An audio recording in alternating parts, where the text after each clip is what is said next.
Yes. You said we made it.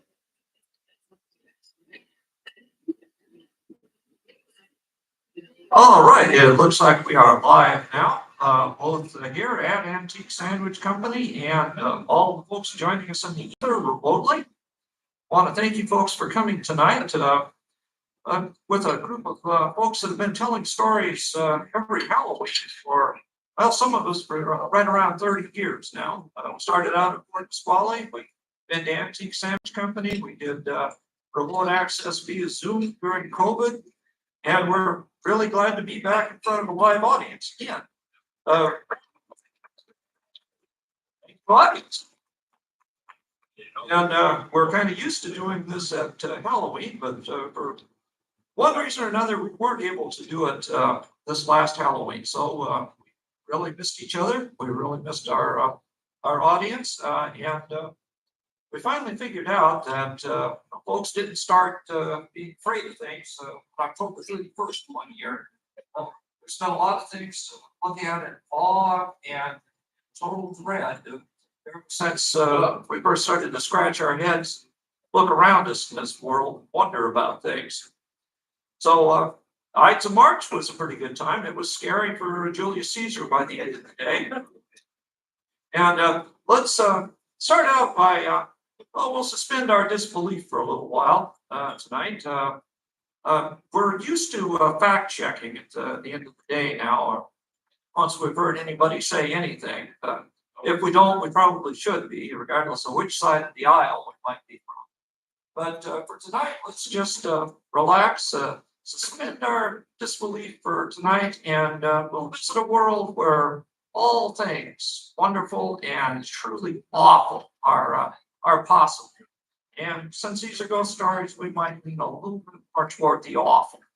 But let's introduce our storytellers tonight. We'll start out with some real brief stories, and then we'll get a little bit longer. Start out with Michael Preston, from Bard of Ocean Shores, a storytelling bartender par excellence. So I was awakened last night to the sound of piano music, which is odd because I live alone. I don't have a piano. Sarah Comer, music teacher, storyteller, fiddle player par excellence, among many other things. This is that masked woman.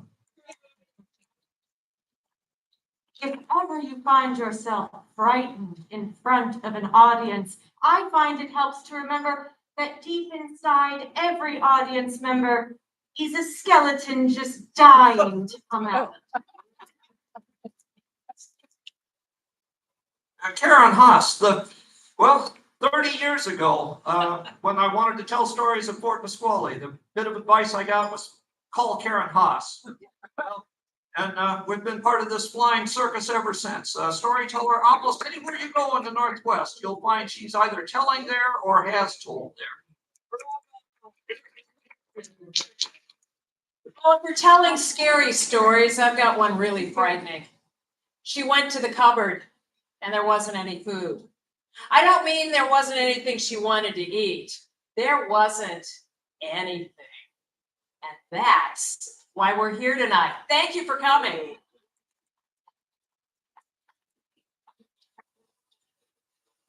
And I am really, really tired of my neighbors about 2 o'clock every morning waking me up screaming, no, no! I'm really starting to be sorry now I even killed them. But I shouldn't be burdening you with my problems here. You came to hear stories. And, well, our stories get a little bit longer here. And one of the things that people ask us a lot is, how scary are these stories going to be? And, well, for a few of you, it's probably going to be, well, they're really not scary enough. Or for a few of you, it's going to be, that was too scary. But we always hope that the generality, most of what we do will land somewhere in that, well, maybe for storytelling, for ghost stories, that isn't that comfortable middle, but it'll at least still be in that middle there. But at bottom, almost all of us are afraid of something. It isn't always the same thing. Sometimes it's something you'd hardly expect at all. And by the same token, every time you find something that scares almost all of us, run into somebody out there that's not scared of that in the least. It's one of the things that makes life kind of interesting, don't you think? And it puts me in mind of a story of a young man who went looking for fear. And he finally did find it in a rather unexpected place. And it occurs to me that for this particular story, we're actually going to need some sound effects. But fortunately, you're not dealing with ignorant country bumpkins here. We've been telling stories for a long time, and we have sophisticated means of producing sounds when we need them. There's a name for it in the storytelling community, the folkloric tradition. It's called audience participation. So what we're going to need is, the folks say from right about here on back, your part is going to be swoosh.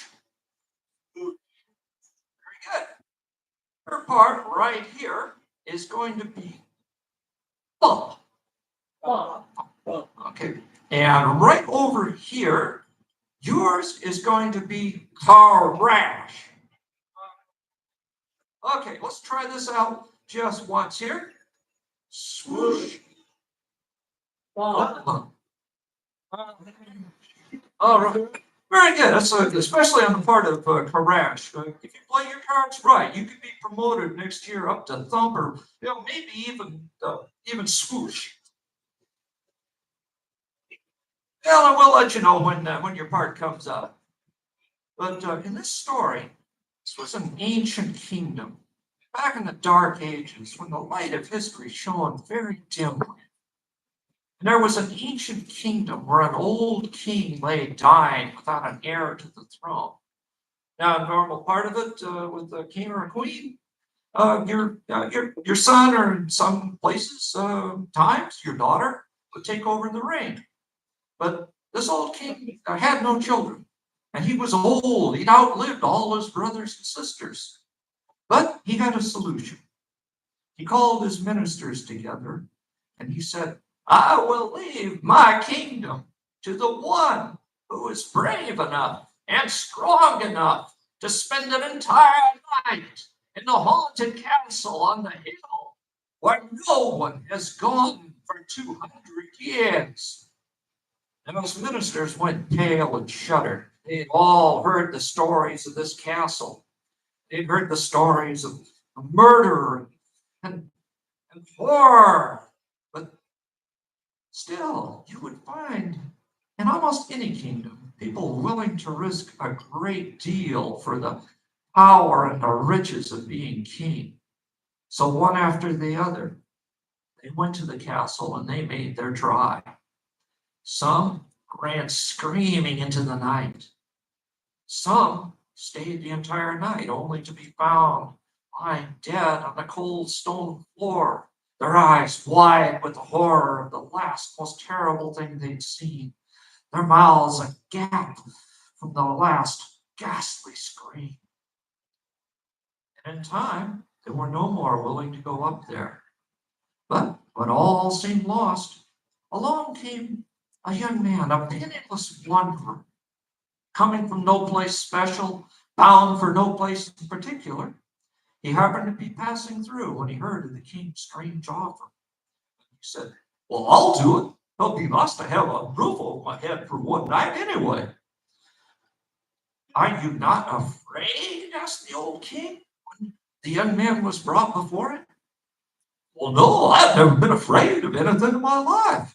I've heard people talk about this sphere thing. I kind of like to know what it is. If I could find it in that castle of yours, all the better. I was once much like you, said the king. Very well, you may try, but one way or another, you will know fear. All right then.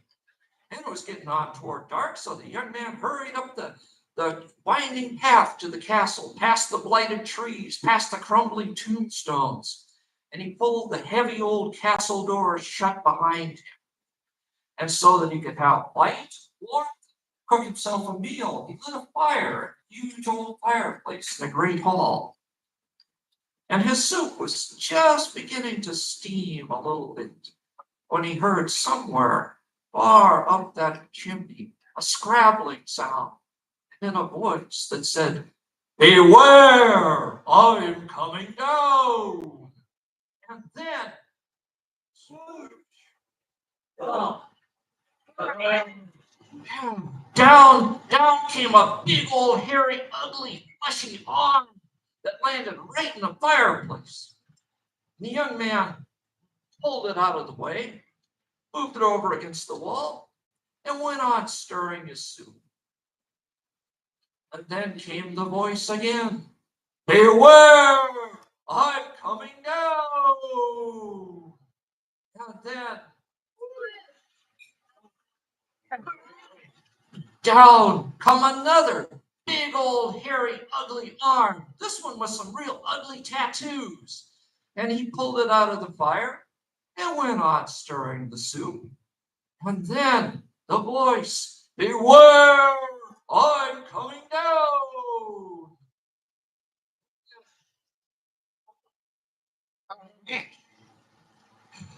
Down come a big old ugly hairy leg. And of course he got it out of the fire and he went on stirring his soup. But then there was that voice again. "Beware, I'm coming down." Then, oh, it was another leg, just as ugly, or maybe even uglier than the first one. And he got that out of the way, and the soup was just beginning to come to a nice boil when he heard that voice again. "Beware, I'm coming down." And this time it was real loud. Down come a big old hairy ugly torso, the whole part that all the others connect to. And he rolled it out of the fireplace and over with the other parts. And darn if it didn't start to look like they were trying to put themselves back together. And he looked up that chimney and said, "Oh, this place could use a good chimney sweep." And then the voice came again. "Beware, I'm coming down." And this time it wasn't quite as loud as before.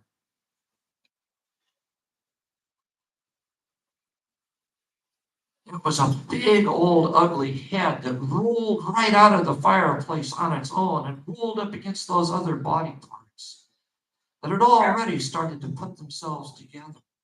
And the big old ugly hairy legs stood up with the big old ugly hairy torso, and the big old ugly arms reached down and picked up the big old ugly head, set it down on the big old ugly neck and shoulders. And the big old ugly eyes blinked open. And the big old ugly mouth said, "Well, I'm down now." And the young man said, "Well, so you are, but would you like some soup?" And that horrible thing that perhaps was once a man, instead of answering, grabbed him by the ankles and pulled him across the floor of the great hall, down a labyrinth of passageways, down one flight of stairs after another, down to the deepest, darkest dungeon of the castle. And the young man wasn't afraid, but he was annoyed because he hadn't got to finish his soup, and it was really good soup. It was chicken soup, but close to the same recipe they have here, so it's really worth trying. "Are you not afraid?" asked the thing, as the young man stood up and dusted himself off. "Well, no, I've never been afraid of anything in my life." And it's true, he never had. "Oh, it's well," said the thing. "I have waited 200 years for someone to not run screaming or die of fright before I could bring them down here to this place where I was murdered. and tore it asunder 200 years ago and stuffed up that old chimney piece by piece. Only I know that under this stone right here is a great golden treasure. It's yours if you'll have me decently buried so I can rest at last. But you will, no fear. Well, all right then, said the young man. You sure you wouldn't like some soup?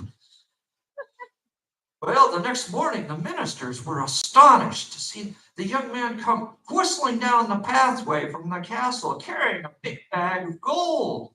And there was great rejoicing, for they knew that the terrible curse of that castle was lifted at last, and the kingdom would have a strong and great ruler. You have done well, said the old king. My kingdom is yours. But with his dying breath, he added, but you will, no fear. All right then, said the young man. And for the coronation, there was great rejoicing. There were cheering crowds. There were parades of knights in armor. There were acrobats and jugglers. There were musicians and dancers. As the young man walked down the long red carpet to the great red velvet throne deeply inlaid with gold, he began to think for the first time what it might mean to be king. He started to realize that with all that power and all those riches comes great responsibility. He saw himself called upon to answer problems and solve problems that seemed unsolvable, to always be responsible for the safety and the well-being and the prosperity of all the people in his kingdom. And he saw himself always striving to make everyone well and happy, and always falling short. And he looked about him at all the people of the court, and he realized he would never again know who was truly his friend and who was only after his gold. This great golden crown was pressed down upon his head. The weight of that responsibility and those worries settled on his shoulders like a great iron yoke.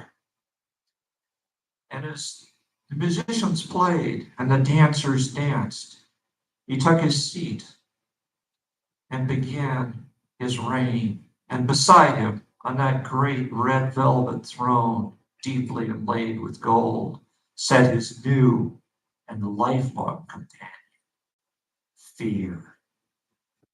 Now, where are you braver than the rest of us? And where might you be afraid?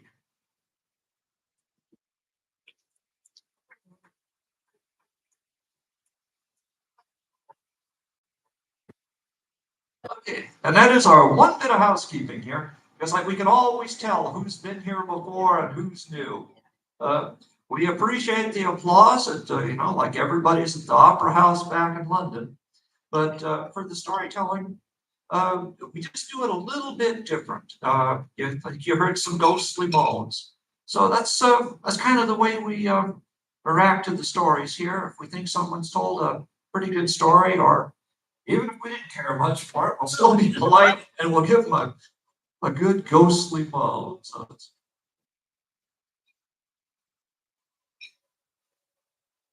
now onward.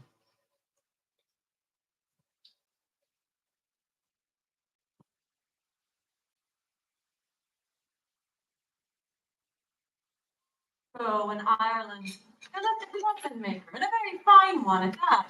Daniel Crowley was his name, and he grew up not wealthy, then decidedly comfortable by his trade.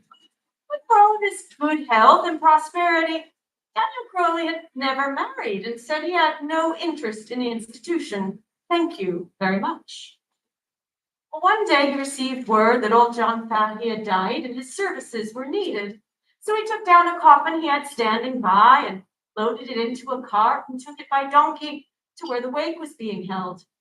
When he arrived, he let the family know that he was there. The dead man was placed in the coffin, then laid out on a table, as was the custom, and the family asked if he'd like to stay for the singing and the storytelling.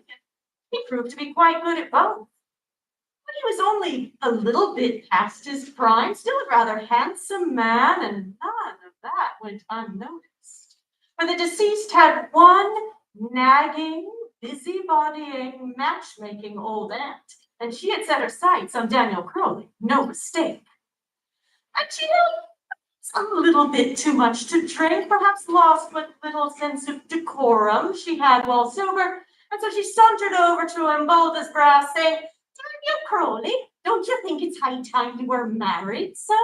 Take a look around you. I've many pretty nieces, granddaughters, even a few daughters young enough to suit you. You'll never have a better chance than this."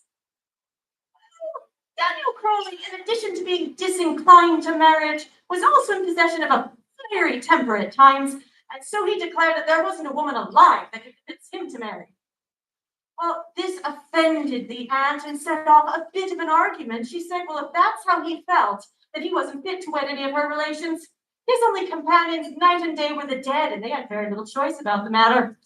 He said, "Woman, if all the living were like you, I'd prefer the dead. And I've nothing against them. Why, is the reason I've any penny to buy? There ain't nothing wrong with the dead."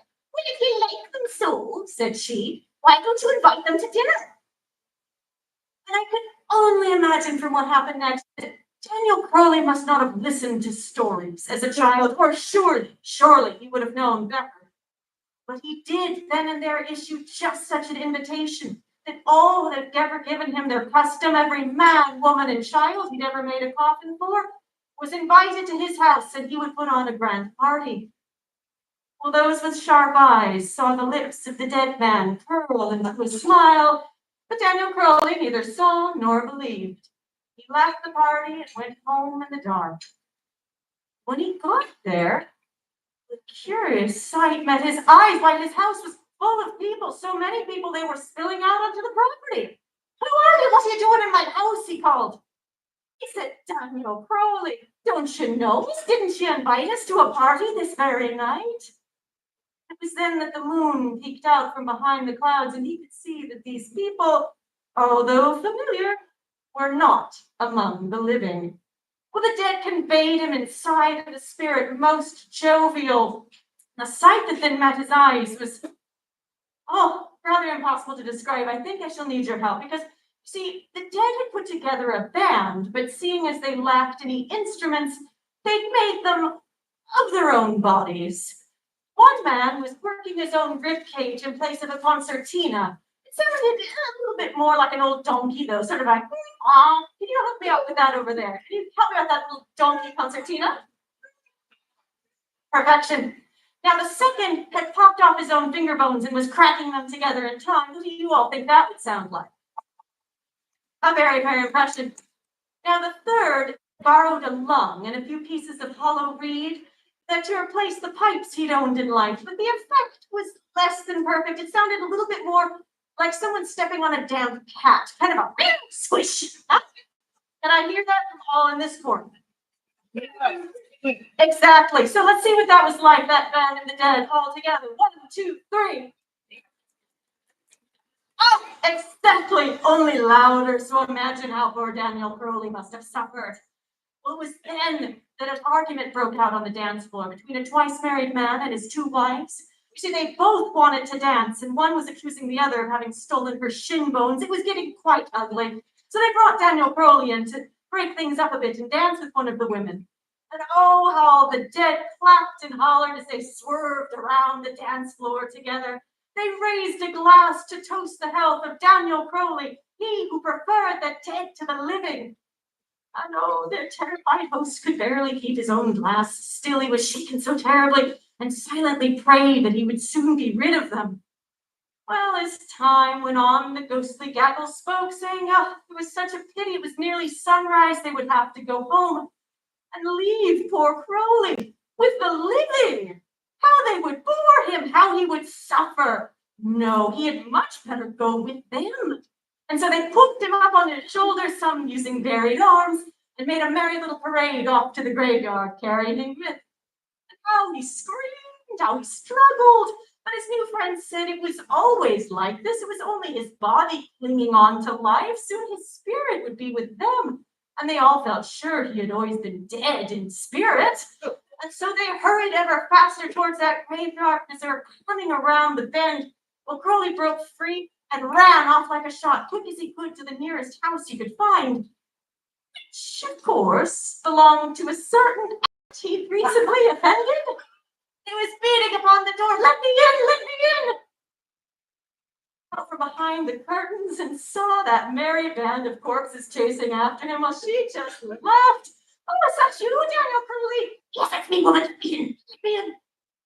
"But I might be doing that." Yes. But she eventually let him in, and eventually the dead left on without him, very disappointed to leave him behind. But a few months later, a much reformed Daniel Crowley found himself a happily married man. He's right about one thing, though. There was no woman alive that could convince him to marry. But one night with the dead did the trick.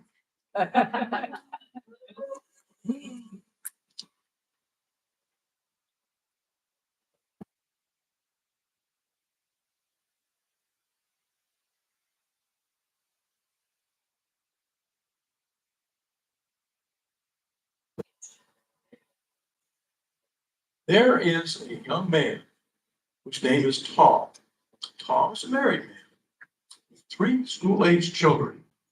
He works at a warehouse company in Puyallup Valley. And it's a pretty good job. It pays enough that his wife could be a stay-at-home mother and homeschool the children. They had money in their savings account. Tom was a materials handler, which is kind of a polite way to say a forklift driver. Well, as happens occasionally, Tom actually started working at this company when he got out of high school some 20 odd years ago. The company merged with another company. Well, Tom wasn't too worried about it. I mean, he was an experienced forklift operator. Well, eventually the new company discovered that they had some extra warehouses in the Puyallup Valley. So they started closing them down so they could sell them. And Tom got laid off. It was a good company, though. They gave him a fairly nice separation package. He had money saved because they were going to take the kids to Disneyland in the summer. And he would get unemployment, so they'd be okay. Well, after about 3 weeks, he discovered that unemployment didn't pay really well. And his separation package was getting smaller and smaller all the time. So he decided maybe he could supplement their meager income and save some of the money by going to the food bank. And he knew that there was a food bank distribution center just down the road from his house. He used to drive by it on the way to work. On Tuesday mornings, there were lines of cars waiting to get in. So he knew that they must have distributed food on Tuesday. So Tuesday morning, he rushes down there and no line. He checked his watch. Sure enough, it was Tuesday. So he pulled into the parking lot and walked up the door, and it said, food bank distribution schedule, Tuesday, 8 to 4. It's 8:30 and nobody's here. So what's going on? Then he noticed on the other door, it said, sorry, food bank closed. No donations. That is a scary story. But you can fix that a little bit by reaching into your wallet and giving from your heart to Nourish Food Bank. Thank you.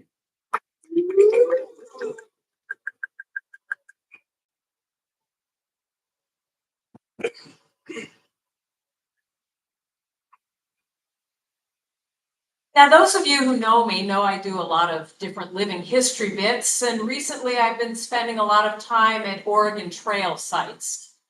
Now, unlike many Hollywood versions of the Oregon Trail, of course, it wasn't quite as pleasant. And no, not everybody died of dysentery like in the old video games. But by the time the wagon trains made it here, many of their riders had vanished. Victims of disease, accidents, starvation, marauders. There must be thousands of unmarked graves along the old paths of the Oregon Trail, but one of them is marked with a legend. For as the wagon train moved on, one of the wagons slowed and stopped to wait for death. In was a young lad gravely ill with a high fever, and the family was stopping to give the child peace on his last days on this earth. And one evening, the little boy asked his mama if he could sleep outside that night in a bedroll next to the fire with his paw, like a big boy. Well, because his little body was so burning hot with fever and the wagon was rather stuffy, the mother finally agreed. And so he wrapped up in that blanket and he laid down next to the fire. And I'm sure if you've been around kiddos at all, you can imagine how proud he felt to be like a big boy there. And he closed his eyes and he fell asleep. He awoke partway through that night and there was a full moon. Oh, the whole campsite was bathed in the beauty of moonlight, and he looked on a hill just to the side of the camp. And on top of that hill, he saw a ghostly white form that was watching him with red eyes. At first he was frightened, but then the figure raised its head to the sky and a low howl sang across the prairie, which somehow calmed and soothed the little boy, and he closed his eyes and he again fell asleep. The moon set, the night grew deeply dark, the camp was lit only by the pale glimmer of starlight when he awoke the second time. And he looked across the dying embers of the fire and he saw that that ghostly white form was in camp and it was watching him with those red eyes. Oh, he was frightened to begin with, but then he convinced himself that Ma had been doing some laundry. Yeah, that was it. That must be Pa's shirt there, just draped over the wheel, and it just looked like something else at night. That was it. And he convinced himself, and he calmed himself, and he closed his eyes again. It was shortly before dawn, the little boy awoke for the last time, and he realized that ghostly white form was right next to him and it was watching him with those red eyes. He summoned all of his courage and he looked up and he smiled. Why, it's a dog, he said. It's a big white dog. Slowly, gently, that great white wolf lowered its muzzle towards the child and ever so gently licked and soothed his fevered cheeks and brow, and the little boy laughed and closed his eyes for the last time he would this world. A low growl began that rose and rose into an unearthly howl that rang across the prairie. It woke the father, who looked around the campsite. The wolf was long gone and he could see nothing amiss. And then he looked at the bedroll next to him and realized his little boy had died. Shortly after dawn, they buried the body of that little boy there beneath a mound next to the trail, and the wagon rolled on. Oh, they wanted to stay with him, but they knew they had to keep going. Snow was going to fall in the mountains. They had to make it through. But as the wagon rolled away, it was watched by a great white wolf with red eyes. Now, the grave was along one of the main spokes of the trail, and many travelers saw that grave, and they thought they caught glimpses of some large white animal. But whenever anyone went near to examine it, they got close to the grave, a huge albino wolf would come leaping out from behind it and scatter them all with a snarl. Well, the story began to grow until folks started saying that great white wolf was guarding the grave of the little boy. Well, others scoffed at this tale, but you know how stories are. They take a life of their own. And so nowadays, folks do say that the ghost of the little boy is that great white wolf, the great white wolf with the red eyes.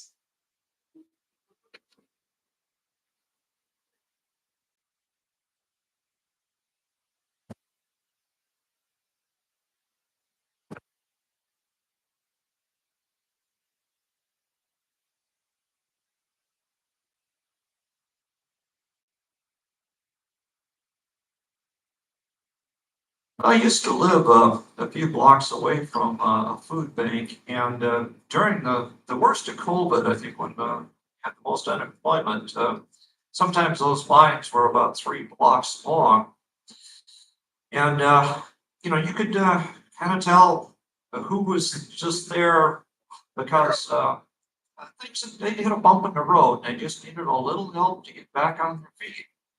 And you could also tell when someone was at the end of their rope, and that was the rescue line right there. And you weren't always sure when you saw someone leaving with a bag or a box exactly where they're taking it back. You didn't know how desperate the need might be wherever it would arrive.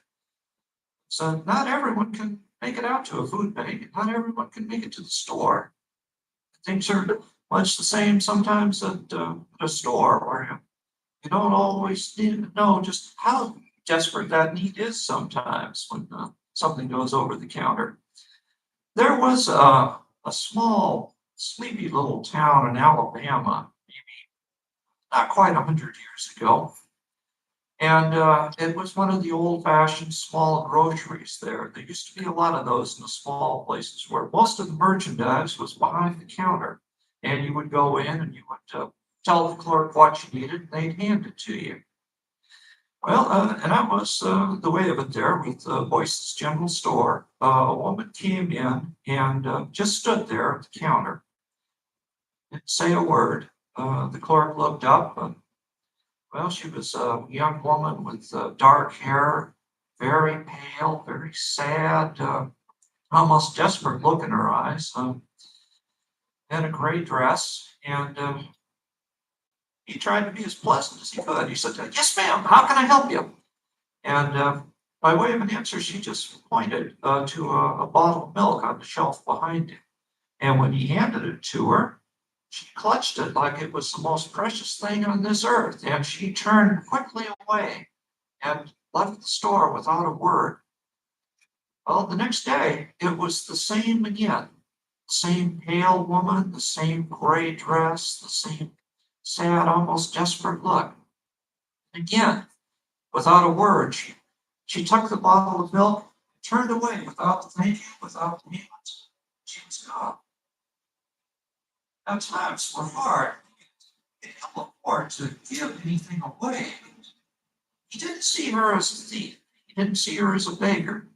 Just as a young woman who seemed to have a very desperate need for those bottles of milk. They told a couple neighbors about it. They said, well, they'll come to the store. And if she comes again the next day, we'll follow her and we'll see what this is all about. And she did come the next day. Again, same wordless pointing, same gray dress, same bottle of milk, turning swiftly away. But as she hurried out of the store, one of the neighbors who was watching said, "Oh, Lord, I know her, but that can't be." He watched her swiftly go out the door, swiftly down the street, almost gliding. They had to practically run to keep her in sight, past the store, past the school, past the church, down a road leading out of town, and up a twisting pathway that led to nothing but a graveyard. And they watched her pass in and out among the trees and the tombstones, and then come to one spot and halt. When they reached the spot where she had stopped, she was gone. And the one who had recognized her said this was the fresh grave of a young mother and her infant daughter who both died 3 days before with fever. Then one of the neighbors, the one with the best hearing, said he thought he heard something and he wasn't sure if it was real or if it was his imagination. But this was all so strange, they felt compelled to investigate.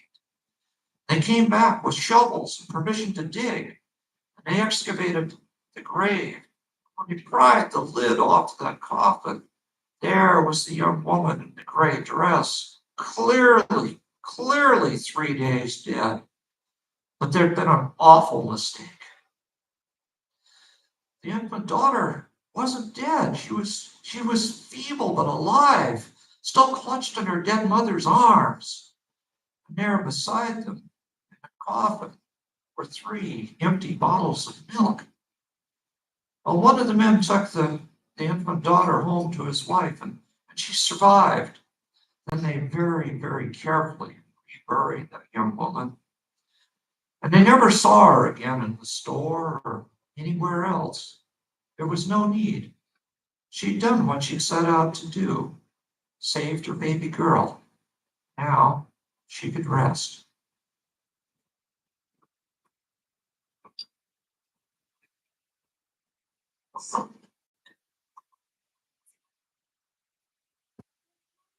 A very lonely little boy named Thomas.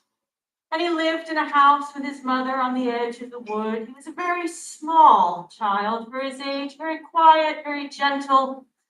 And as is the way with gentle creatures, the world was not particularly kind to Thomas.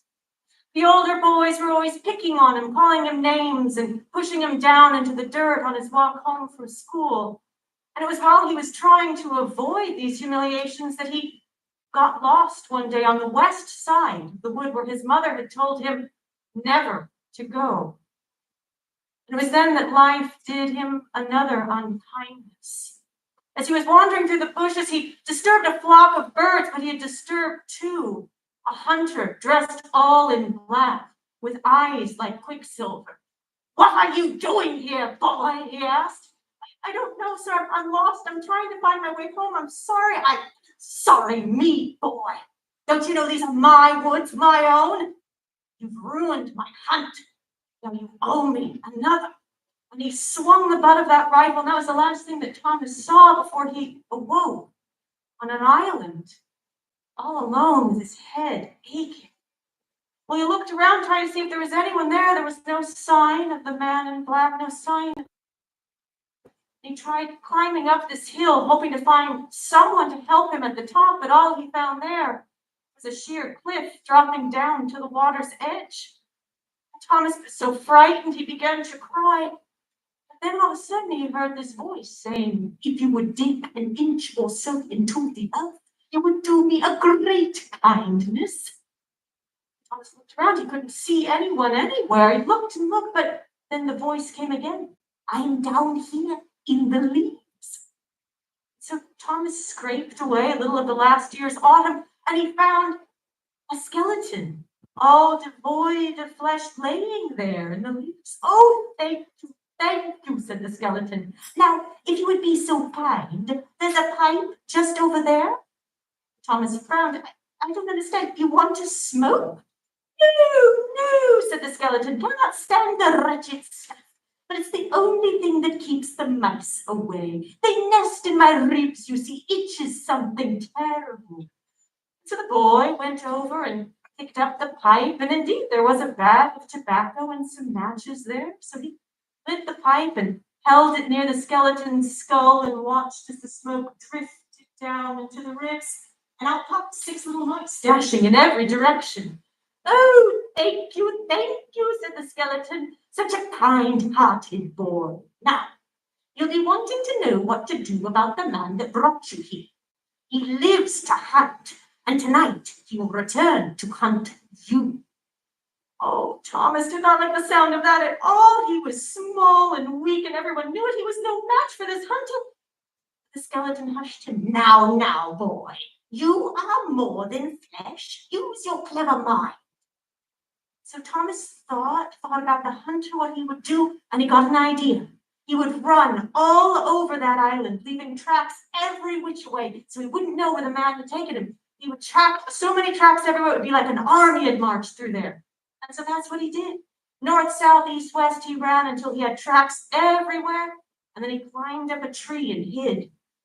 Well, just as the sun was setting, that hunter came back in a rowboat, took a look at that island, took a look at the tracks every which way, and he just let out a bitter laugh and said, "I'll be back, boy, back with my dogs." He got in the rowboat and went away. Thomas climbed down the tree quick as a shot, went back to the skeleton, saying, what was he going to do? He was no match for this man, let alone his dogs. He was so small, there was nothing he could do to fight back. "You are more than flesh, my boy. You confuse the hunter's eyes. How could you bamboozle a dog's nose?" So Thomas thought for a moment and got an idea. He ran all over that island. He touched every single tree, even a couple of the rocks for good measure, and left his scent all over the island and back up the tree. He ran again to hide. When the man came back with his dogs, the dogs ran north and south and east and west all over that island, all very confused. And as time went on, that hunter grew angry. I know you're a tree boy. And when the sun rises, I will find you and dine on your flesh. He is more than flesh. But I said he is more than flesh, came a voice to the left. He has a good heart and a bright mind, said a voice to the right. And you will leave him alone.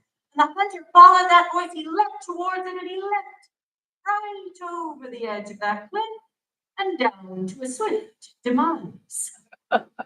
Well, Thomas climbed down the tree and went back to the skeleton, thanking him over and over. Was there anything he could do? Could he give him a proper burial, perhaps? No, said the skeleton. I much prefer it here than underground. I'd rather bathe in the sun and bask in the moon. No, let me be burned away by starlight and blow away on the west wind. But if you would return, perhaps, to help with the mice.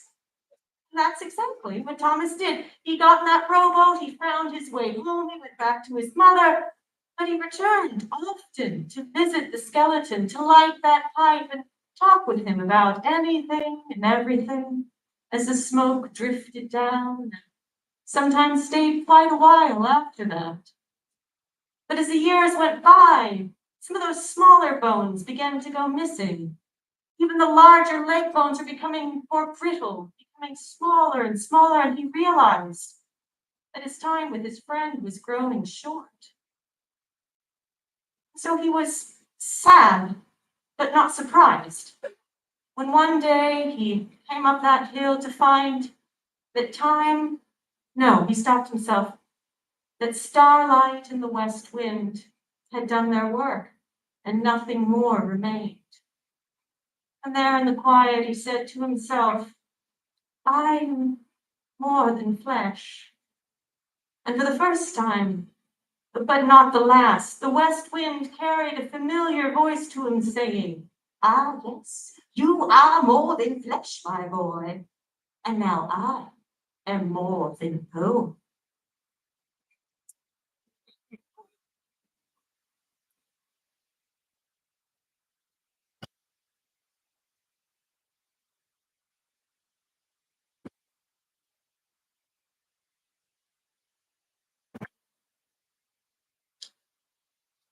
There is an abandoned house in a rather nice neighborhood in Toronto. Nobody will go near it. I mean, nobody. Even the neighborhood children go blocks out of their way not to have to walk by that house on their way to and from school. Even the bravest of the brave junior high school boys waited the place. Well, the reason being, the story goes, the house is haunted. Now, the Bank of Toronto owned the house, and they really, really wanted to sell it. So they went to a real estate agency and hired my friend Alfie, who was a crackerjack real estate agent. He could sell anything to anybody. And they told him that if he could sell that house, they would double his commission. Who could refuse? So Alfie sets it up to sell the house. Well, after about 3 months, he realized that this wasn't going quite the way he had hoped. And then he hit him on a brilliant idea. He thought he would advertise it in newspapers in America to some rich fool who wanted to buy a haunted house in Toronto, sight unseen. So he put ads in papers in New York, Boston, Detroit, and guess what? It worked. He got a telegram from some rich fella in Boston that wanted to buy a haunted house in Toronto. One hitch, he wanted to see the house, and he would be arriving on the train at noon tomorrow. Well, Alfie thought, at noon, I can do that. The ghost will still be asleep at noon. So Alfie goes to the train station to meet this rich fellow from Boston, and the train's not there. So he goes to the station master, and the station master says, train was delayed in Buffalo. It'll be in about 5. Alfie did a little counting on his fingers. He says, 5 o'clock is okay. It's still daylight. The ghost will still be asleep.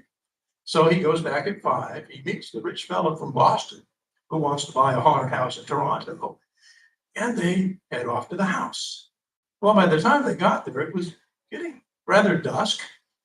But Alfie goes up and he unlocks the door and he pushes it open slowly and it creaks quite noisily. And the rich fellow from Boston turned around, smiled, and he says, "Oh, I love the atmosphere. This is wonderful." And they stepped inside this grand foyer, which is festooned with dusty cobwebs. And the guy says, "Oh, this is so creepy. I love it." And then he stepped into the middle of the room and he shouted, "Evil spirits, come to me," which almost scared Alfie out of his boots. So, and then, as if by magic, there was this from upstairs. And then this voice booms out, "I'm coming down now."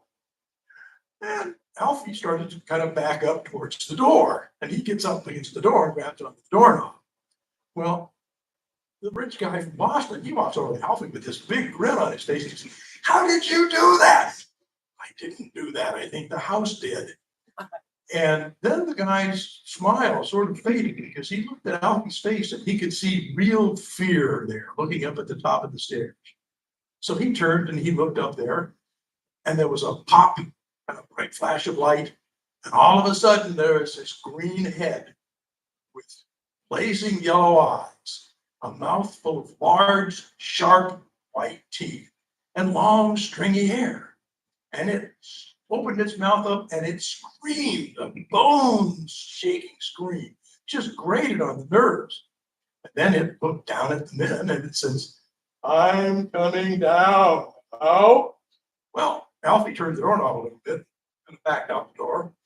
And then the head looked down again, winked, and said, "I'm coming down now." And it started to float down the stairs. Well, Alfie let out a scream that put the ghost to shame. Out the door, down the walk, down the street. He was halfway home. When it dawned on him, he wasn't alone. He could hear footfalls behind him and heavy breathing. So he looked over his shoulder. Here's this rich fellow from Boston who wanted to buy a haunted house in Toronto, running along beside him. And he says, "Mister, I don't think I want to buy that house." And an all too familiar voice off on the other side said, "Why not?" And they both looked over, and there was the head with the blazing yellow eyes, the big white teeth. And the rich fellow from Boston screamed, which would have put Alfie's scream to shame, and disappeared down the street, headed back to the train station, I figure. And Alfie looked at the head again, and it says, "Must have been the asking price." And Alfie screamed, and away he went. He got home, crawled under the bed, and spent the night. In the morning, Alfie got up, packed a bag, went to his office and quit his job, moved to Vancouver, and he's worked on a fishing boat ever since. Never to sell real estate again. The rich fellow from Boston, well, he goes back to Boston. We don't know. He's never been seen again. And the house fell into ruin and was finally torn down. But the kids still avoided it. She just never knew.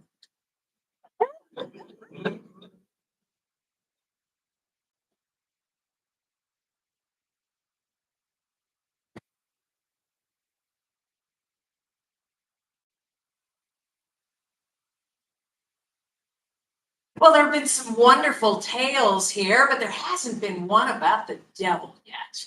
What's a good evening of storytelling without a tale about the devil? And some of the best ones we get here in the States, why, they come from the back country down south. Now, in your southern devil stories, he's not usually the evil one that they talk about in church. He's more of a troublemaker, right? And the main thing he wants to do, and that's to split anybody apart. If you come across a devil in one of these stories, it doesn't matter if you're the best of friends, if you're lovers, if you're spouses, the devil comes in town, he's going to split you right in two. Well, he went along splitting people until finally he came upon this newlywed pair. They were so lovey-dovey that nothing he did could get them to split. And he was just beside himself with frustration and anger. He was kind of stomping along the road, and he almost bumped into this woman standing right there in the middle of the road. She was barefoot. Barefoot as a possum standing there. And she said, "Why, Mr. Devil, what's the matter with you?" And he grumbled and told her what was bugging him. And she said, "Oh, those two? Why, Mr. Devil, I could split those two apart if you want me to, but I'm not going to do it for free. You have to give me a new pair of shoes. I haven't had a new pair of shoes longer than I can remember, and they better be fancy, and they better be red." And the devil said, "Well, I'd be happy to get you the fanciest of shoes, ma'am, but those two, I don't think even you could get them apart. I know if I can't get them apart, who else can?" She said, "Don't you worry about that, Mr. Devil. I'll get them separated. Just meet you tomorrow night right up there at the crossroads at midnight, and make sure you've got those shoes." Well, that barefoot woman, she awakened early the next morning, and she made the most scrumdiddlyicious apple pie ever made. You can just imagine the scent. Although probably not as good as Tammy's, but it was good for a barefoot woman. And she went walking down the road with this scrumptious pie, and she came up towards the lovey-dovey's house. And there in the field, there was the husband. He was out working. It was a hot day. There was kind of sweat holding the shit. Well, yes, she was impressed with that, but kept on going. And she knocked on the door, and the sweet young thing answered it. And the barefoot woman showed her the pie. And well, soon those two were just sitting at the table, enjoying the pie and chitter-chatting like they'd known each other forever. And the barefoot woman, why, she was complimenting that sweet young thing all over the place, telling how everything in her house was the prettiest she'd ever seen. And her last line was, "And you, my dear, you're the prettiest thing here." And the sweet young thing, she kind of tittered and said, "Oh, why, thank you kindly, but I'm not the prettiest thing here. That'd have to be my husband." Well, the barefoot woman said, "Well, yeah, he's handsome. I saw him out there. I waved to him. Good looking, except for that big old mole on the side of his neck with the hairs growing out of it." And the sweet young thing said, "Yeah, he's always been kind of embarrassed about that. And it kind of turned me off when we first met. But, oh, I love him so now. I don't even pay no mind to that big old mole." And the barefoot woman said, "Well, you could get rid of that mole by just cutting it off." And she said, "Oh, no, I couldn't. I'd be afraid he'd bleed to death." "Well, he won't bleed to death," said the barefoot woman, "if you listen to me and follow my instructions.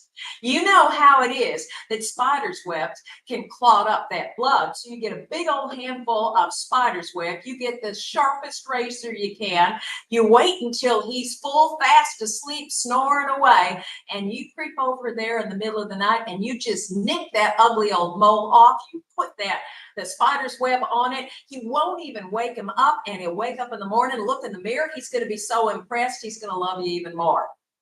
Well, the sweet young thing thought that sounded like a wonderful idea. The two ladies, they said their farewells, and the barefoot woman, she went walking on down the road. Now, as she came past the field, she saw the husband out there still working, and she called out, "Why, you're quite a hard worker, aren't you, sir?" And he said, "Why, yes. And I'm happy to work for my dear wife, for I love her more than anything in this world." The barefoot woman said, "Oh, really? Well, I think she loves someone else more than anything in the world than you." And he said, "Don't you talk about my wife like that." She said, "Well, I'm only saying what I heard in town. I've heard that she has a fancy man, and you better watch out because one night she's going to get rid of you and she's going to go off with that fancy man." And he said, don't you talk about her like that. You just get out of here, you nasty old woman." Well, she kept on walking, and at the edge of the field, she called over her left shoulder, "Don't say I didn't warn ya." Well, that husband, he loved his wife and knew she couldn't do something like that, but there was something about the barefoot woman's words, and it just kind of worked his way into his heart. And so there at supper, he hardly even said a word or two to her. And he went to bed early that night and he pretended to fall asleep. And well, the sweet young thing, she was so worried, but she thought, well, she'd follow that barefoot woman's advice. And in the morning, he'd be so happy when he looked there in the mirror and saw that ugly old mole gone that, well, he'd love her even more. And of course, they'd make up with hugs and kisses and that sort of thing. And well, this would work out all right, she thought. And so she gathered together the big old spider web, and she gathered together the sharpest razor, and she hid him under the side of the bed. She crawled into bed, and she woke up just a bit before midnight. And it sounded like her husband was breathing deeply, like he was deeply asleep. And she reached down and she picked up that spider web and she picked up that razor. And she was just about ready to nick that mole off when his eyes flew open. He grabbed her wrist and said, "That woman was right. You do want to kill me." Well, I don't think I have to give you all the details of this argument, how there was screaming and accusations and all sorts of things. And the upshot was she left the house in tears and never returned. Well, don't you know that barefoot woman, she'd been watching through the window and she was just a giggling to herself. She walked down the road, whistling a tune to herself, and she got to the crossroads just as she heard the clock strike midnight. And sure enough, the devil was there. He had a new pair of fancy red shoes, but he was holding them out on a long, long stick. And she said, "Why, Mr. Devil, what are you doing there? I did what you asked me to." And he said, "I know you did, but I saw what you did. And anyone who could be that clever and that devious and that wicked, well, even I don't want something to do with them." Well, she smiled and said, "Mr. Devil, don't you know who I am?" And she just stood there and her skin had started to steam and it started to melt. Kind of like you see in that Indiana Jones movie. But it didn't end up with a skeleton underneath. No, it disappeared and there she stood in all her glory, Mrs. Devil. And he said, "Wife of mine, what are you doing? Will you play tricks on me like that?" And she said, "Well, you never would buy me a pair of shoes, so I had to come up with my own way to get them." And he sputtered and she just stopped him, saying, "Husband of mine, never underestimate a woman, especially your own wife."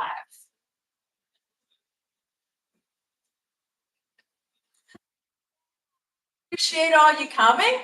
We're going to take a wee break, as they call on some Zoom calls a biologic break. There's several holes up top. The one downtown, yeah, there's a single holer for those who can't make the stairs.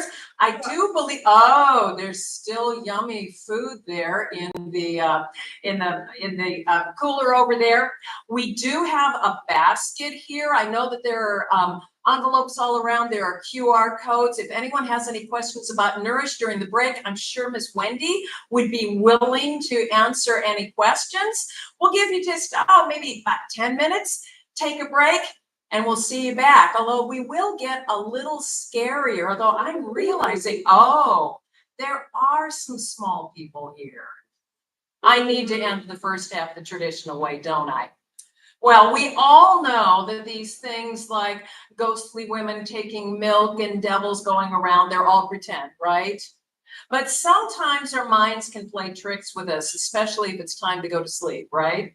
So let me tell you what to do if that ever happens to you, or if you have any kiddos in your life, pass this on to them. Before you go to bed, you take your two shoes, take your feet out of them first, and place them toe to toe beside your bed.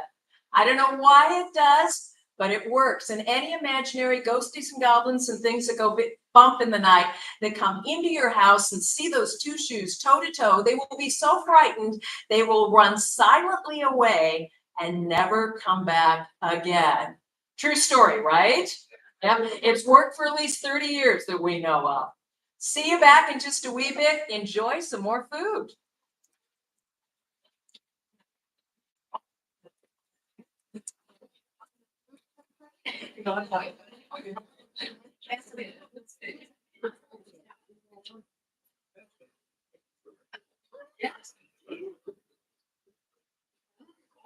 You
know, at this point, the role is still alive.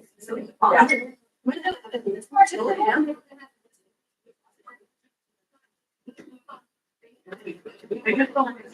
Yeah, we don't want to mix it up. If you just manually do the mute, and then just do it before. Do you want me to remind you? Okay.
I will look so complicated.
Okay, welcome back, everyone.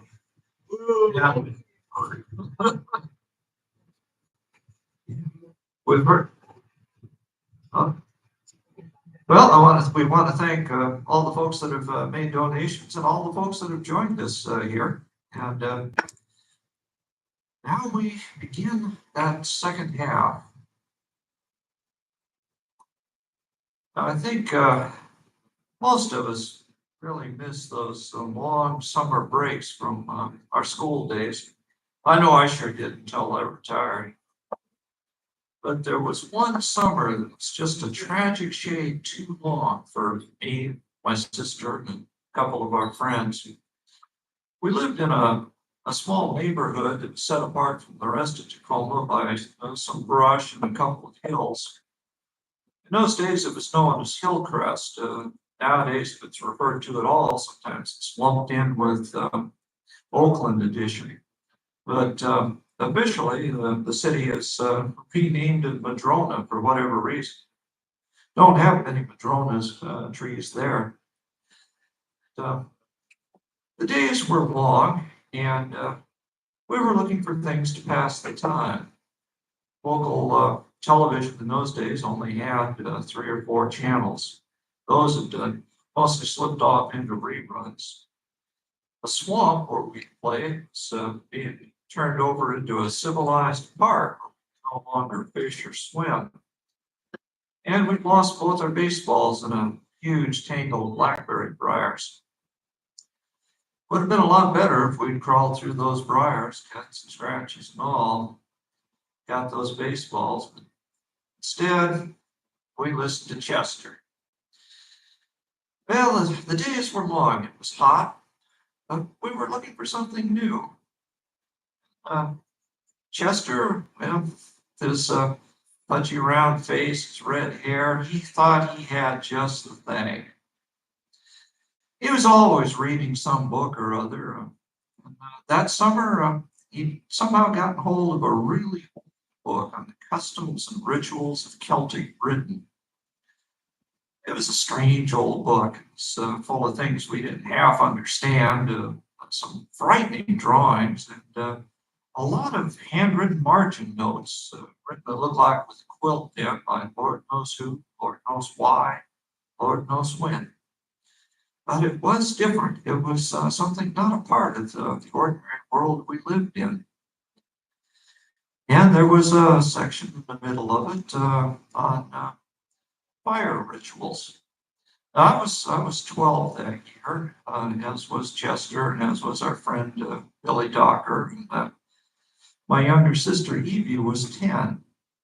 And when Chester started reading about those fire rituals to us. It sounded good. The Celts must have been really big on bonfires. There was one that was a midsummer fire. It was almost midsummer. So that sounded even better. We become Celts. Of course, in those days, we pronounced it Celts. We remembered the Boston Celtics, I guess. But, I had some vague misgivings even then. But Billy Docker, he sided with Chester. Billy was our resident daredevil. He had a perverse disregard for any kind of danger. He had the cuts and bruises and the occasional broken bone to prove it. He was convinced, like always, that nothing bad could happen here. Well, Chester announced that he would be the druid. The druid was kind of a high priest in Celtic culture. He presided over the ceremonies and the rituals. Yeah, fine, Chester, you be the druid. We were more concerned with getting together a fire. And Chester thought we had the perfect place for the fire. That was a big, wide, open field that stretched out for about half a mile to the north of us. At one time, part of it had been a golf course, but that was long abandoned. So now a few trees, rolling hills, flat places that had once been putting greens, a lot of brush, especially Scotch broom, and grass that had grown up waist high and gone to seed. Now, there were a lot of stories going around that someone had bought that piece of land, planned to develop it into a shopping center or something or other, but no sign of that yet, except maybe a couple of signs that posted. And in the middle of it was well out of the view from the outside, so it would be perfect for us. Well, we used the next days to good advantage. We gathered up cedar shingles, old scrap lumber, paint rags. Evie helped me gather up newspapers and anything else that looked like it had burned. We even found half a big can of tar in a vacant lot. It was going to be grand. Well, the day came, and we headed out to where we'd accumulated everything for the fire. Now, Chester, I think, went because he wanted to be a part of the kind of history he was all spouting. No, Billy went because he liked a fire. The bigger, the better. Evie went because I was her big brother. And there's been times I still wonder why I went. The best I can say is that I didn't see it coming. None of us could have seen what was coming. Well, we assembled there. Our mighty druid checked his book one last time. He arranged us around the four directions of the fire, north, south, east, and west. He consulted his book one more time and began his incantations. And he lit a match and lit a laurel branch and touched it to the items for the bonfire. Well, everything was hot and dry, and it went whoosh, and no time at all, there were flames dancing everywhere. And eventually that fire got to the can of tar. Black smoke billowed up in the sky. Chester said that was very good. That would prevent dragons from copulating in the air. Now, copulating was a new term to us. Chester had looked it up, and he sort of explained it. Billy, of course, chimed in with a couple of terms that were more familiar to us even then. Well, that was about all there was to it. Chester went on with his incantations, something to do with a summoning and sacrificial spell. And fire started to die down. Took steps to put it out. One of the water bottles we had brought got broken, and Evie cut her hand a little bit on a piece of glass. And a few drops of her blood sizzled and steamed on the fire. But she didn't cry. She was just entirely intent on helping us put that fire out. my little sister was crawling out. Well, then the fire was out and we went home. And that night there was a bump, kind of a localized tremor that some folks felt, some folks didn't. And next day, Chester and I went out to look over the place where we had the fire. And that's when we found the hole. Now, there hadn't been a hole. There wasn't supposed to be a hole. But there sure was now. Big and wide and round, right where that fire had been. We couldn't see a bottom to it. We tried dropping some rocks down in it. We weren't sure if we ever heard it get bottom. Now that unnerved us. It was frightening. We didn't know exactly what had happened, if we had caused this, and what do we do now?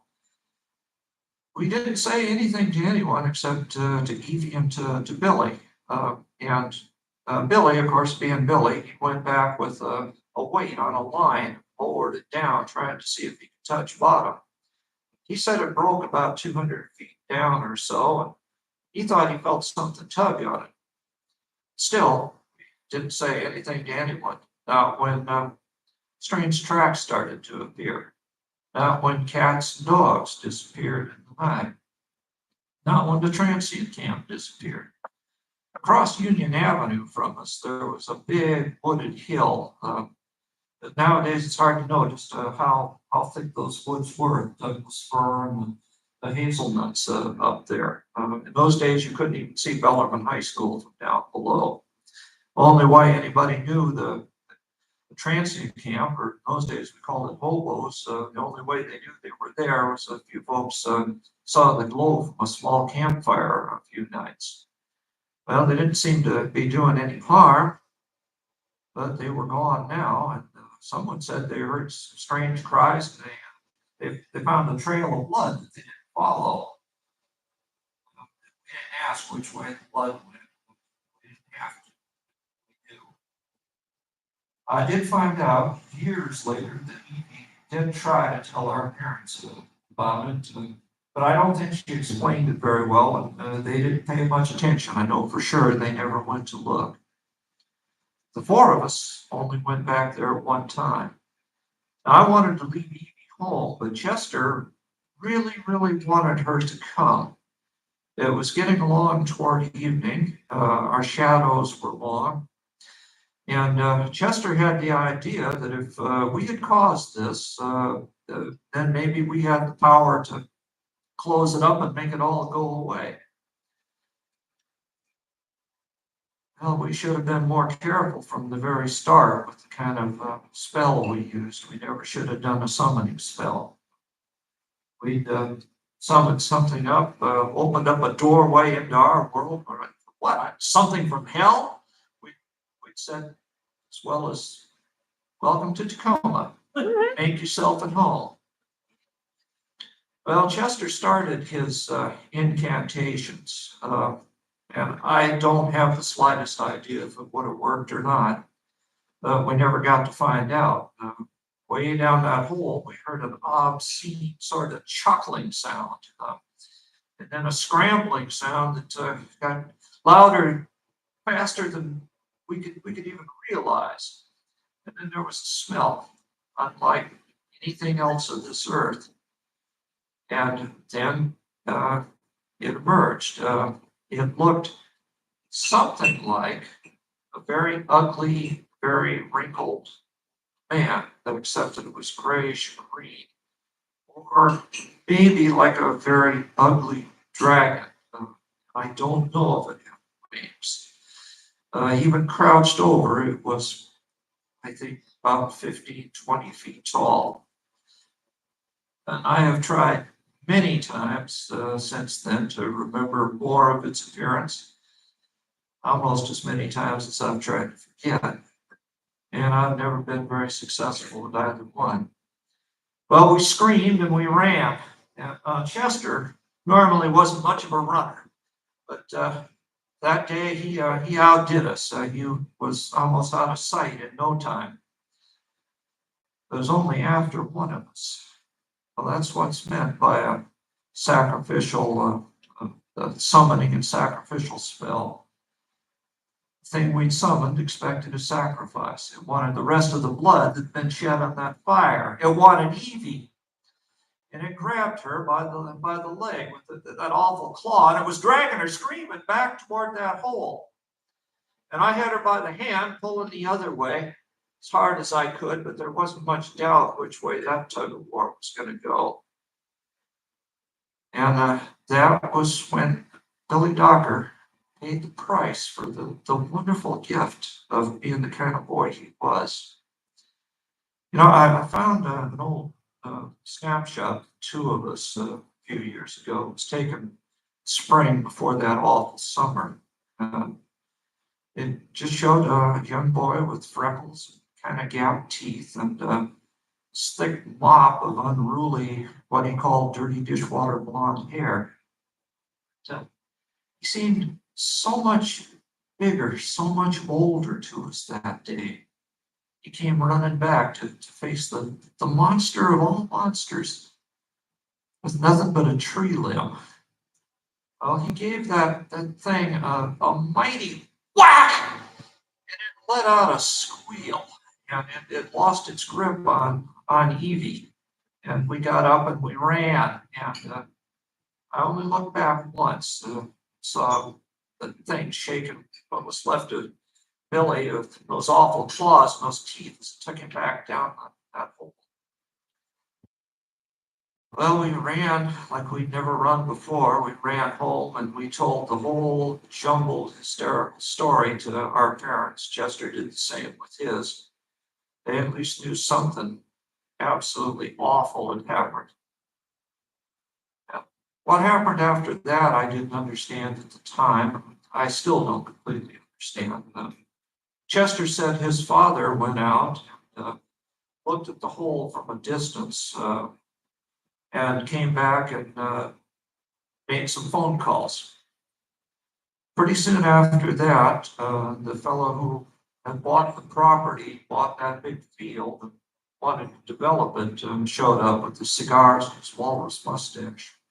He held long whispered conversations with our parents. I don't know if he visited Billy's father or not. I heard two stories later on about Billy's father. That was the only family Billy had. The stories couldn't both be true, and I don't know if either one was. One was that his father went out to that hole with a rope and a flashlight, I guess, to climb down and look for Billy. Said all they found was a severed hand still clutching the rope. The other story, the one that made the rounds the most, was that he and Billy moved to California all sudden like, didn't leave a forwarding address. I know at least half of that story wasn't true. Pretty soon after that, a work crew came along. I don't know who they were, where they came from. There were a lot of them. Big trucks, a lot of heavy equipment. They worked with railroad ties, tar and cement, I don't know what all. I heard rumors that 3 of that crew disappeared, but I don't know if that's true. But I know at the end they fixed up a big plug in the top of that hole, like a cork in a bottle. And I don't know what promises were made by the developer to what parties, what payments were made. Nobody ever said anything to the police. Nothing was in the paper. Not long after that, our father and Chester's father both bought brand new cars. And if you knew the kind of jobs they had in the poor neighborhood we lived in, you'd realize how unlikely that seemed. Well, eventually development did come to that area. The first thing they did was put down a huge asphalt parking lot, paved right over that plug in the ground. It was already on a putting green. They didn't have to do leveling that part. Eventually, there was a Target, there was a pet store, long time later, a place with really overpriced cookies, but north of that, there was for a long time an Elks temple that came and went. Beyond that, a lot of medical buildings. We never went there much. Our parents are long dead. The developer died years ago. I imagine all of that work crew, the folks that put that plug in the ground, I'm sure they're all gone. Chester died just short of his 40th birthday. It's a car wreck. Some people thought, well, maybe he'd been trying to re-drive at the same time. It sure wouldn't have been the first time. I always kind of wondered suicide. Evie died just last year. Cancer did what that thing never quite managed to do. Those scars on her calf and ankle were there to the last. So I'm the only one that remembers, the only one who knows now. And of course, I've wondered 1,000 times, will that plug hold forever? Is there still something down there? The longer life, the longer patience, and all the rest of us. And very much afraid I might get an answer. I passed there not too long ago, and that parking lot, it's one area where there's some huge cracks in the pavement, deep and wide, a little deeper and wider every time I look. And that asphalt has started to raise up a bit. It's faint, but there's a smell getting stronger of something unlike anything else at this earth. And I don't know how it's going to end. I don't know. Right now, there's just a few cones and some caution tape around it. And I don't know if it's going to one day burst open or if with good intentions and jackhammers, a crew is going to come and try to fix it. Either way, I don't want to be there. I don't want anyone to be there when it happens. And yeah, of course, yeah, I'm going to try to tell them. But they're not going to listen to the crazy ravings of an old man no more than they might listen to the warnings of young children.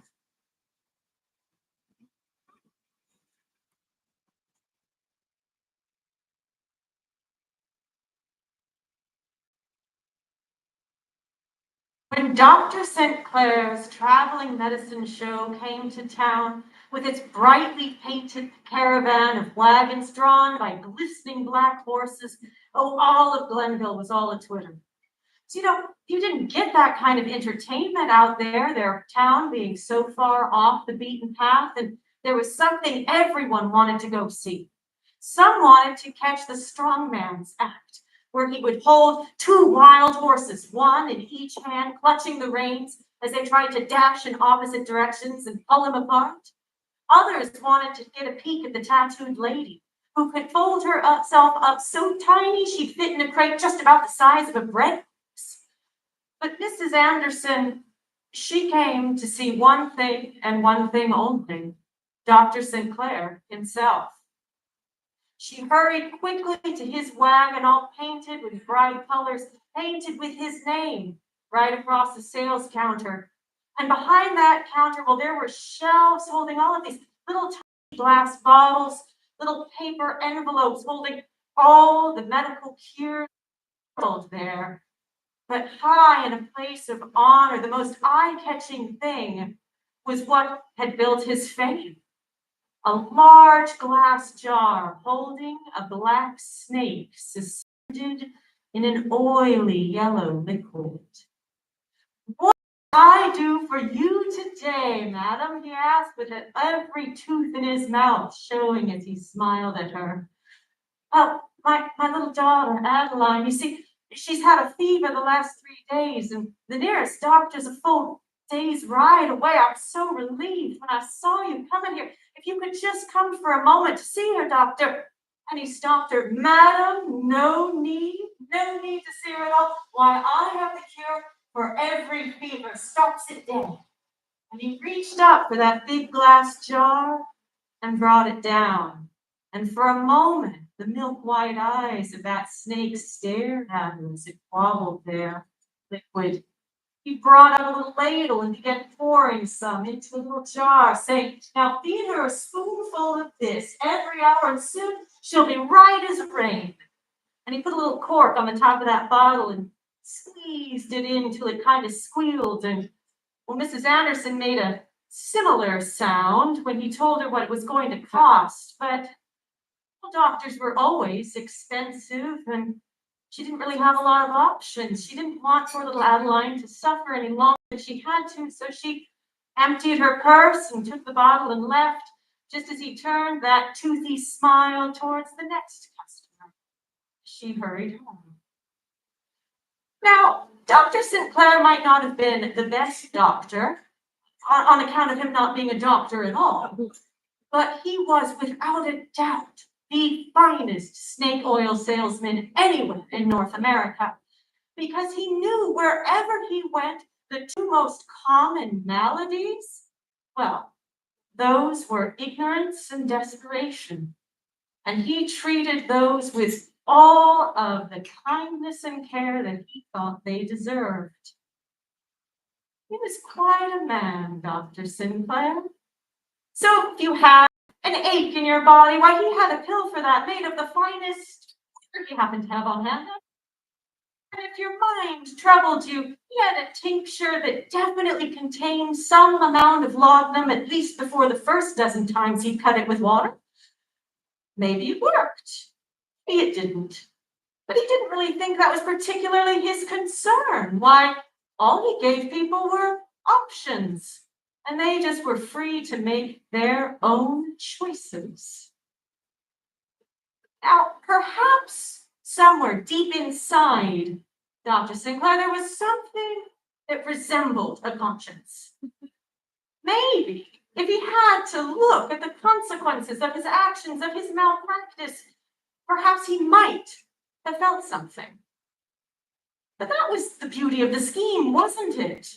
Why, by the time Mrs. Anderson was spooning that snake oil into little Adeline's mouth, he was already packing up the caravan.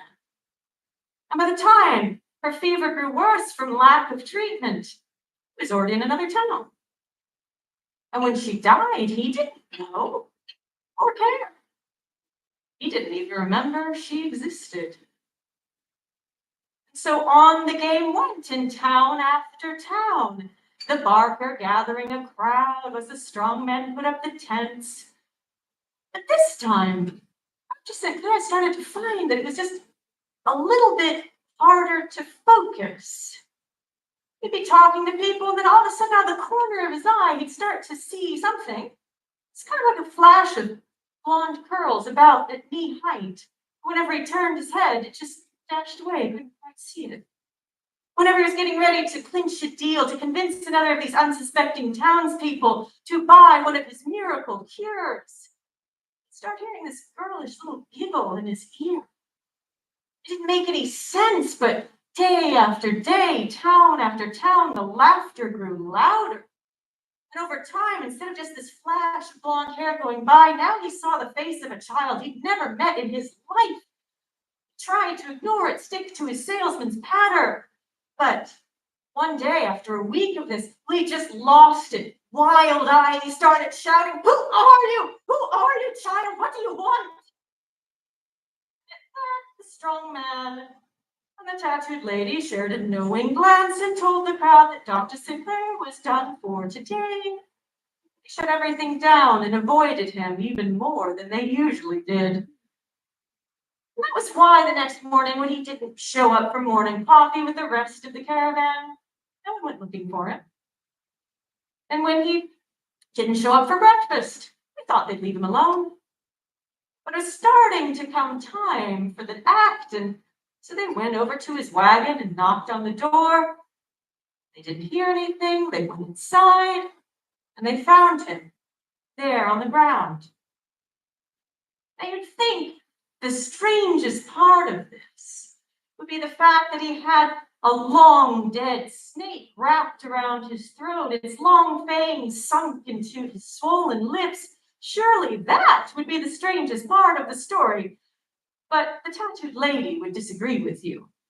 She thought the strangest part of it all was the way that in that jar that had once contained Snake, that now empty jar up on the highest shelf that even she could not reach, that empty jar, there was a strange, oily smudge as if smeared in by a small finger.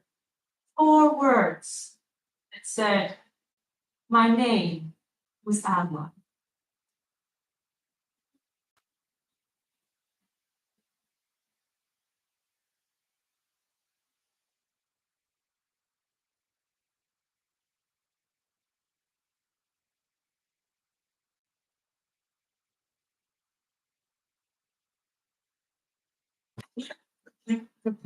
Punk.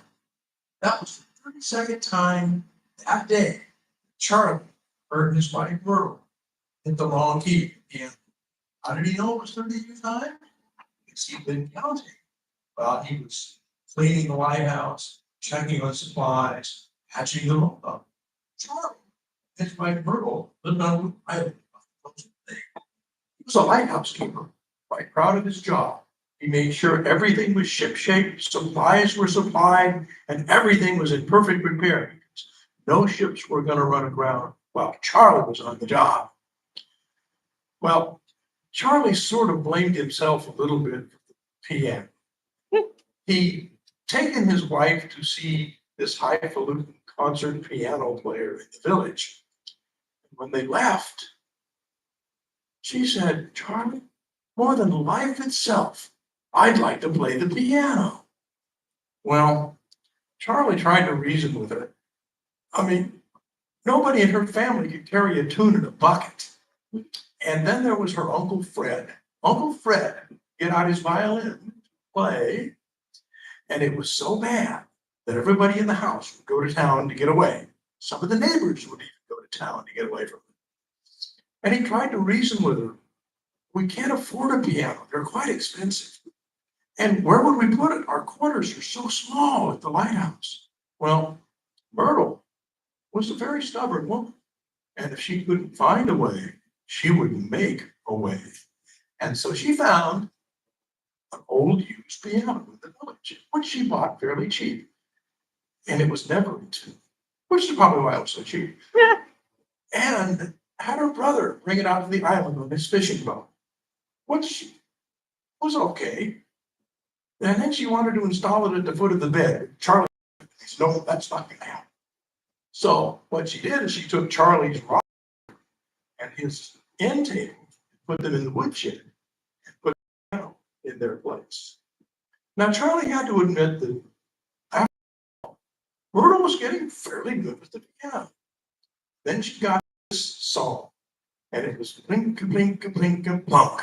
Blink-a-blink-a-blink-a-plunk. It was making Charlie crazy. He spent all of his time outside working. He couldn't work in the house. Then came the nor'wester. It was a horrible storm. Charlie couldn't go outside. He couldn't get away from the noise. And then, about 50 blink-a-blink-a-blink-a-plunks into the day, Charlie just snapped, took his axe, and he chopped the piano into little tiny bits. And when he was done, he kind of felt bad about chopping the piano up. It was actually a valuable musical instrument. Although try as he may, he couldn't feel the same way about doing the same thing. So he put on his oilskins, and he took the piano and buried it behind the woodshed. He went back inside, got into his pajamas, and had the best night's sleep he'd had in months. Got up in the morning, cleaned up all the blood, brought his rocking chair and his end table back in, went about his day's work. He entered into the logbook, very detailed story of how Myrtle had been out patrolling the beach to make sure no ships were in trouble, and swept away by a giant wave. Well, that night Charlie went to bed. He's sleeping soundly, and all of a sudden, blink-a-blink-a-blink-a-plunk. Blink-a-blink-a-blink-a-plunk. So Charlie reaches for his axe, but he can't find it. So he grabs a piece of firewood and goes out into the main room. And there is this green spectral piano sharing space with his rocking chair and his end table. And the keys are playing themselves. Blink-a-blink-a-blink-a-blink. He stood there staring at it, didn't know what to do. Then he heard Myrtle's voice from behind him. And she said, I told you, Charlie, I wasn't going to quit that song until I learned it.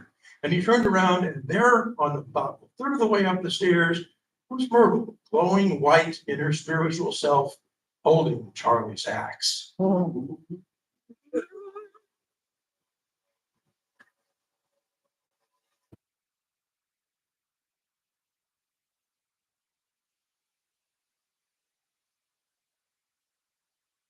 Glenfalcon was a bonny place in the Scottish Highlands. A beautiful bay, and on one side there was a wee village built, and on the other side there was a valley. They do call them glens there, and this glen was divided in two by a river which through the centuries had carved its way down to build a deep, wide bed in that solid rock, and the waters they splashed and foamed and raged out into the bay. Now, up that glen, at this time of the story, there were some 7 or 8 cottages, crofts they were called. Now, perhaps you've heard of the crofters. When they talk about them in a lot of the books or the movies, it sounds rather romantic.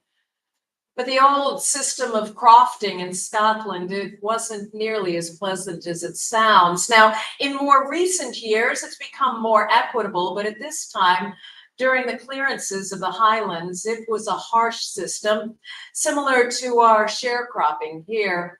And a rich landowner would demand both work and rent from his tenants who most often lived on ground that was so poor, it was barely able to grow any crops that could sustain them. Now, amongst these crofters there was the widow Cameron and her daughter, Jessie. Now, the other crofters, they did what they could to help the widow and her daughter, but you cannot get blood out of a stone. All of their lives were precarious, and the widow more than them, for you see, her Jessie, her health has always been delicate, and as she grew, she was about 10 years old at this time, her health was downright fragile. And the widow, oh, she dreaded the approach of winter on account it caused, the suffering that it caused on her one and only child whom she loved more than life itself. Now, owing to an especially difficult season, these crofters had not been able to pay their rent at the last term. Now, the proprietor, Randall, was a hard, stern man, and when he was informed by the factor that the tenants had been unable to pay and they had drawn up a plea for mercy until the next summer when they would have enough money to pay their rent, Randall told his factor that unless if these tenants were able to pay not the only amount that was due on the 11th of November, but also the arrears, if they could not pay all of this, they would all be evicted. Well, the tenants were informed of these harsh terms, but what could they do? They had no money, they had no place to go, so they gave another plea for mercy and they prayed for the best. Now, the 23rd of November was a bitterly cold day. There was a heavy snow falling, and the wind, the north wind, was enough to freeze the marrow of your bones. And that morning, the factor and a group of policemen headed up Glenfalcon. This was Randall's response to his tenants. And the evicting party went from cottage to cottage, first bringing out and throwing away all their meager belongings and furniture, then pulling down the thatched roof, and then shutting each door with lock and key so that the tenants could not even seek the small bit of comfort and shelter given by the bare walls of their former houses. And the evicting party moved from cottage to cottage, and at length they came to the cottage of the widow Cameron.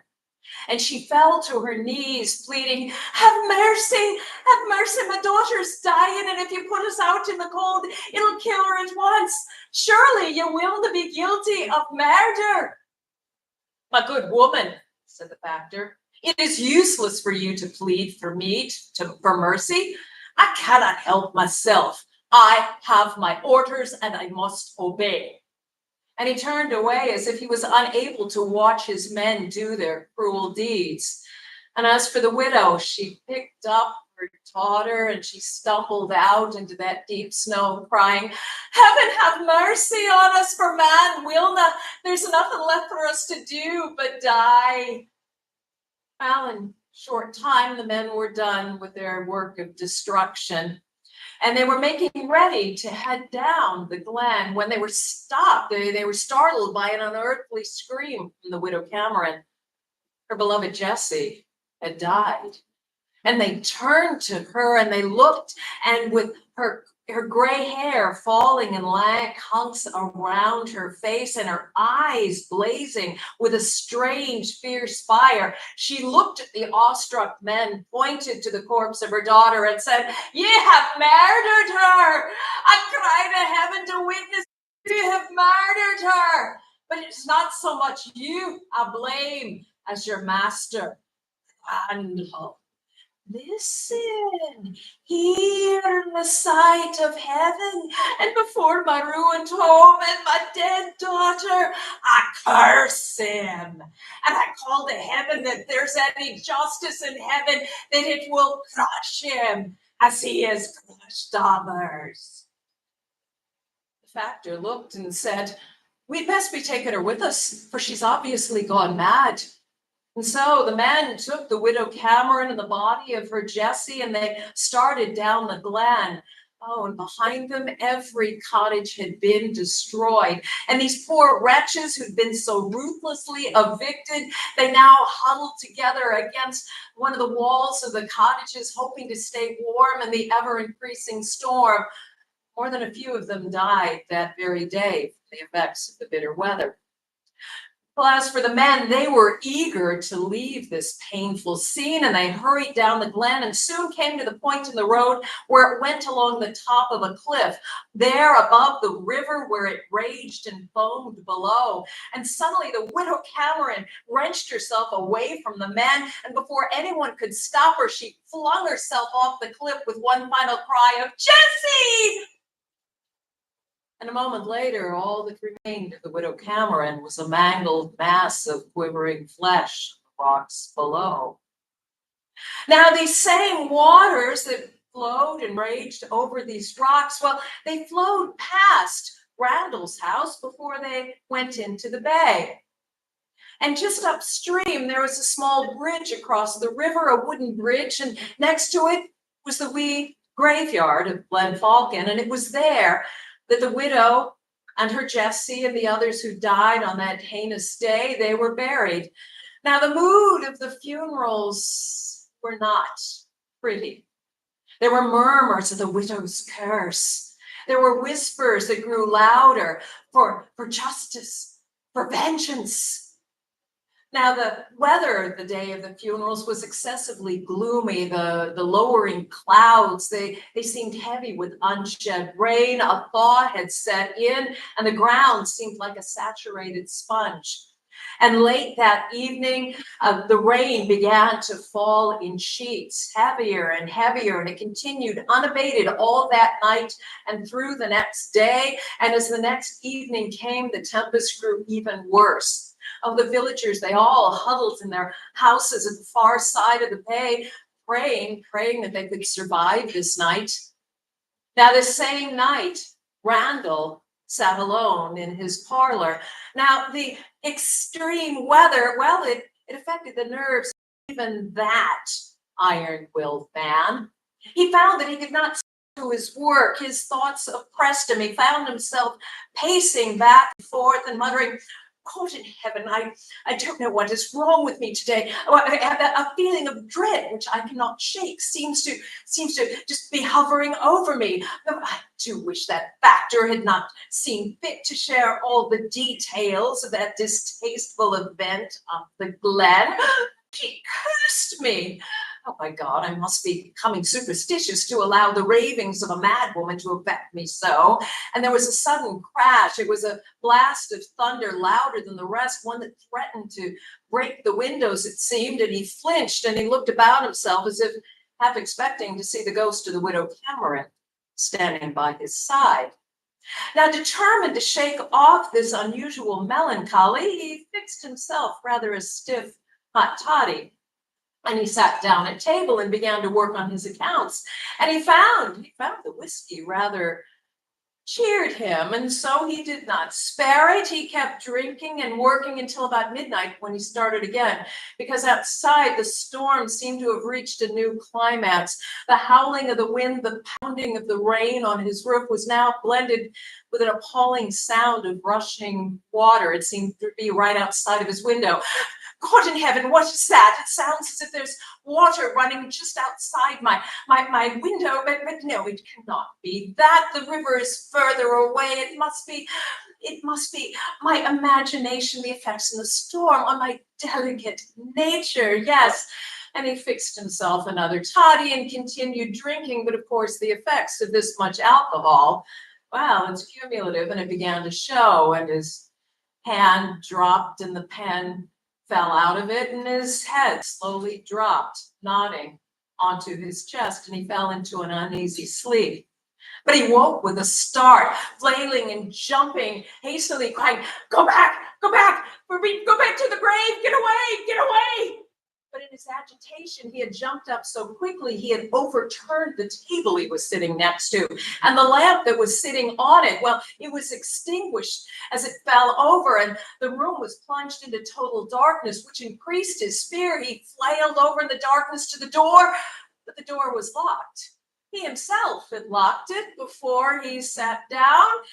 He wanted to keep intruders out, and he placed the key on the table that he'd overturned, and now in the total darkness, he could not find it.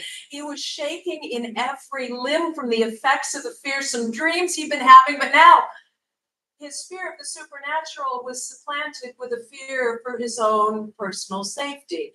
As he realized now what he had not realized earlier, he was standing ankle deep in water. And he cried for help, but his screams were unheard. They were drowned out by the cacophony of the storm. He raced over at wit's end to the window. The water was rising higher. It was now to his knees. He pounded at that window. It was firmly fastened. He tried to break it, but the thick panes would not break, and the frame held fast. And he didn't know what to do as the water was now up to his waist. He went to the door. He flung himself against it again, but he only succeeded in bruising himself. At length, he realized he was doomed. And as the words of the widow Cameron's curse repeated again and again in his brain, he realized he was entombed. His only companion, the merciless water, rising ever higher and higher. He climbed onto a table. He was trying to climb up a shelf when, with a loud crash, the door opened and a huge flood of water came rushing in, carrying something large and black on it, which struck Randall, knocking him backwards, knocking him senseless. It was shortly after that the storm suddenly abated. By morning, everything was calm and quiet. But when the sun rose on Glen Falcon, well, its rays illuminated as macabre a scene as could be imagined. Oh, the water had receded, but the bridge, the graveyard were now completely demolished by the torrents that had destroyed everything in its path.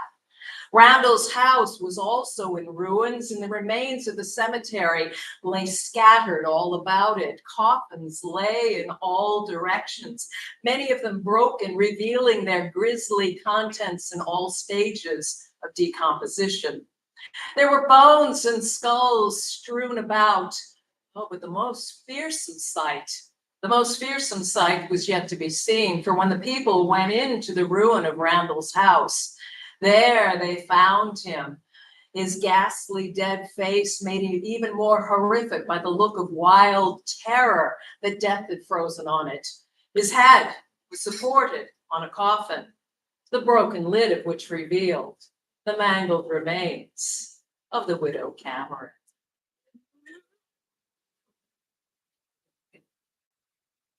Thank you, and thank you for coming out tonight. Thank you for Wendy and Nourish and all the wonderful things they do. Thank you for your people and those of you who are online for your generosity. I don't know about you, I've been seeing more and more tents popping up everywhere, and that truly is scarier than any of the tales we've told tonight. Thank you for helping ease that. Thank you to Tammy and her. Chief, if you come on back, be sure to check all the fair trade stuff. She also is always giving back, and they're fabulous gifts, or maybe something you want for your own home. And also, thank you to my favorite tellers. It's always an honor to share the stage with them. Sarah Comer, Jerry Ephraim, Mike Preston, I'm Sharon Haas, and we thank you all.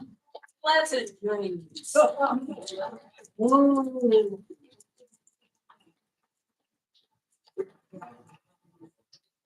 right. Sorry,